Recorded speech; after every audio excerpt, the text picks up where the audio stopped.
কেকার স্বাদ কাহনে সকলকে স্বাগতম। আশা করি তোমরা সবাই খুব ভালো আছো, আমরাও ভালো আছি। আজ বানাচ্ছি কাতলা মাছের কোপ্তা কারি। তাহলে আসো দেখে নিই কীভাবে করছি আমি কাতলা মাছের কোপ্তা কারি। সঙ্গে থাকো।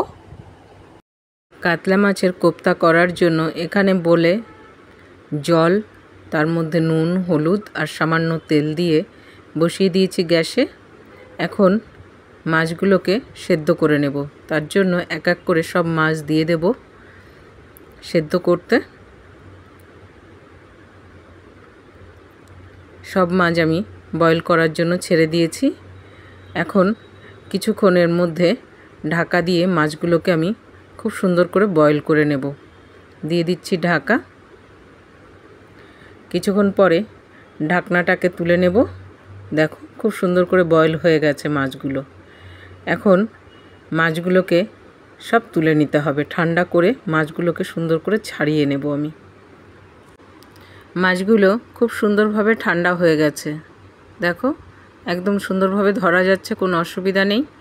তার জন্য এখন মাছগুলোকে খুব সুন্দর করে এক এক করে বেছে নেব। কাঁটাগুলোকে খুব সাবধানে বের করে নেব। আর এটা একটু যত্ন সহকারে করতে হবে যাতে কোনো কাঁটা না থাকে। আর মাছের উপরের এই যে তেলটা দেখতে পাচ্ছো, এটাকে কিন্তু আমি ফেলছি না, এটাকে ছোট ছোট টুকরো করে নিচ্ছি। তাহলে মাছের কোপ্তাটা না খেতে ভীষণ টেস্টি হয় আর খুব ভালো লাগে। বেশ একটা অয়েলি অয়েলি ভাব থাকে তার মধ্যে। এইভাবেই সমস্ত মাছগুলোকে আমি সুন্দর করে এক এক করে বেছে নেব। দেখো কাঁটা আমি সব আলাদা করে নিয়েছি। মাছ আমার সব বাছা হয়ে গেছে। এখন এর মধ্যে দিয়ে দেব গোলমরিচের পাউডার, জিরে পাউডার, ধনে পাউডার, হলুদ পাউডার, আর দিয়ে দিয়েছি স্বাদ অনুযায়ী নুন। আগে আমি যেহেতু নুন ব্যবহার করেছি সেটা বুঝেই ব্যবহার করতে হবে। দিয়ে দিয়েছি আদা কুচি, পেঁয়াজ কুচি, ধনে পাতা কুচি, আর দিয়ে দিচ্ছি একটা লেবুর অর্ধেকটার রস দিয়ে। আর এখন দিয়ে দেব কর্নফ্লাওয়ার, আর দিচ্ছি চালের পাউডার। এটা বাঁধনের জন্য ব্যবহার করছি। তোমরা চাইলে এখানে আলু ব্যবহার করতে পারো, কিন্তু আমি যেহেতু মাছের কোপ্তা করব সেই জন্য আমি পুরোটাই মাছই রাখতে চাইছি। খুব সুন্দর করে দেখো হয়ে গেছে মেশানো আমার। খুব আলতো হাতে করে আমি মিশিয়ে নিয়েছি। এখন এক এক করে সব কোপ্তা আমি করে নেব। দেখো হাতের সাহায্যে খুব সুন্দর করে আমি গোল পাকিয়ে নিয়েছি। কোপ্তা আমি রেডি করে নিয়েছি। সব কোপ্তা রেডি হয়ে গেছে। খুব সুন্দর করে এই কোপ্তাগুলো রেডি হয়ে গেছে আমার। এখন কড়াইতে তেল গরম করে নিয়েছি। কড়াই তেলের টেম্পারেচার দেখে নিয়েছি, মিডিয়াম টেম্পারেচার রাখতে হবে। খুব হাই থাকলে কোপ্তাগুলো ওপর দিয়ে জ্বলে যাবে, ভেতরটা কাঁচা থেকে যাবে। সেই জন্য মিডিয়াম টু লো আঁচে রেখে খুব সুন্দর করে এগুলোকে ভেজে নিতে হবে। একবারে সব দিইনি, কারণ কোপ্তা ভীষণ নরম থাকে। একবারে অনেক দিলে ভাজতে একটু অসুবিধা হবে। সেই জন্য অল্প করে দিয়ে সুন্দর করে ভেজে নেব। কোপ্তা ভাজার সময় খুবই যত্ন সহকারে আলতো হাতে কোপ্তাগুলোকে ভেজে নিতে হবে। আর এর আগে তোমাদের সঙ্গে আমি কাঁঠাল বীজের কোপ্তা শেয়ার করেছিলাম। আমার হাজব্যান্ড তখন কাঁঠাল বীজের কোপ্তা খেয়ে বলেছিল যেটা মাছের কোপ্তা। তো সেই উদ্দেশ্যেই আজকে মাছের কোপ্তা করা। আর এদিকে দেখো কোপ্তাগুলোকে আমি খুব সুন্দর করে লাল করে ভেজে নিয়েছি। এখন তুলে নিচ্ছি। আর বাকি কোপ্তাগুলোকেও আমি এইভাবেই ভেজে নেব। এক এক করে সব কোপ্তা দিয়ে দেব। আর খুব আলতো হাতে নেড়েচেড়ে ভেজে নিতে হবে। আর কোপ্তা ভাজা হতে থাকুক, আমি এইদিকে মশলাটা রেডি করি। তার জন্য অন্য প্যানে বসিয়ে দিয়েছি গ্যাসে। আর একটু তেল নিয়ে নিয়েছি, তার মধ্যে দিয়ে দিলাম ফোড়নে শুকনো লঙ্কা, জিরে ফোড়ন আর গরম মশলা। গরম মশলাতে দিয়েছি দারচিনি, লবঙ্গ, এলাচ। ফোড়ন থেকে সুন্দর একটা গন্ধ বেরিয়ে এলে তার মধ্যে দিয়ে দেব পেস্ট করে রেখেছিলাম টমেটো, পেঁয়াজ আর লঙ্কার, সেটাকেও এর মধ্যে দিয়ে দিলাম। দিয়ে খুব সুন্দর করে কষিয়ে নেব।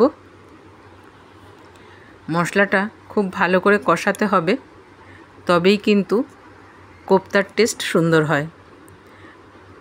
আর এখন দেখো মশলাটা ভালো কষিয়ে নিয়েছি, দিয়ে দিলাম কিছু গুঁড়ো মশলা, ধনে গুঁড়ো, জিরে গুঁড়ো, হলুদ গুঁড়ো আর স্বাদ অনুযায়ী নুন।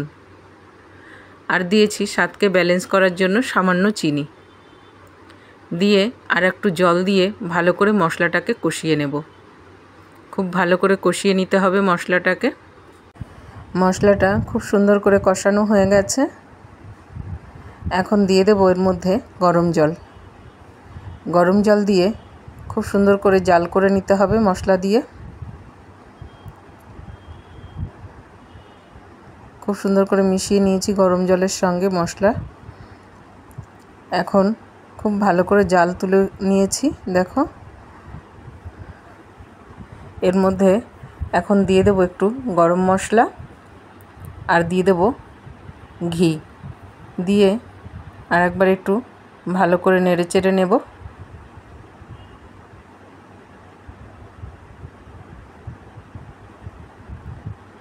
খুব সুন্দর করে নেড়ে নিয়েছি। আর এখন দিয়ে দিলাম ধনেপাতা আর কাঁচা লঙ্কা, এটা দিয়েও খুব ভালো করে নেড়ে নেব। এইভাবে কোপ্তা করলে কিন্তু খেতে খুব টেস্টি হয়। আর কোপ্তা কখনোই ঝোলের মধ্যে দিয়ে জাল দিলে পরে তাহলে কোপ্তা কিন্তু একদম নরম হয়ে ভেঙে যেতে পারে। সেই জন্য সমস্ত কিছু দিয়ে জাল হয়ে যাওয়ার পরে গ্যাস বন্ধ করে দিয়ে তবেই কোপ্তা দিলে কোপ্তাগুলো খুব সুন্দর থাকে। গ্যাস আমি বন্ধ করে দিয়েছি। কোপ্তা দিয়ে খুব নেড়েচেড়ে এখন ঢাকা দিয়ে দিলাম। 5 মিনিট পরে তুলে নিচ্ছি। দেখো একটা কোপ্তাও কিন্তু ভাঙেনি, সুন্দর রয়েছে। এখন আর একটু নেড়েচেড়ে নিলেই কাতলা মাছের কোপ্তা আমার ডান। দেখো কত সুন্দর কালার হয়েছে, দেখতে যত সুন্দর হয়েছে না, খেতেও কিন্তু ততটাই সুন্দর হয়েছে।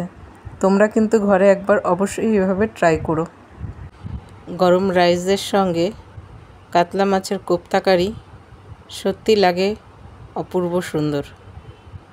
দেখো খুব সুন্দর করে আমি সার্ভ করে নিয়েছি গরম ভাতের সঙ্গে কাতলা মাছের কোপ্তা কারি। দেখো তোমাদেরকে একটা কোপ্তা আমি কেটে দেখাচ্ছি, কতটা সফট হয়েছে। দেখেছো কতটা সফট, একদম জুসি, এত টেস্টি হয়েছে না খেতে গরম ভাতের সঙ্গে, কি বলবো। একবার খেলে না এটা তোমাদেরকে বারবার খেতে ইচ্ছা করবে, এতটাই টেস্টি হয়েছে এটা। ঘরে অবশ্যই ট্রাই করো। আর ভালো লেগে থাকলে লাইক, শেয়ার, কমেন্টস করতে কিন্তু ভুলো না। আর ইউটিউব থেকে দেখে থাকলে অবশ্যই সাবস্ক্রাইব করে দিও। তাহলে আজ এখানেই শেষ করছি। সবাই ভালো থাকবে, সুস্থ থাকবে। দেখা হবে পরের আরেকটি ব্লগে।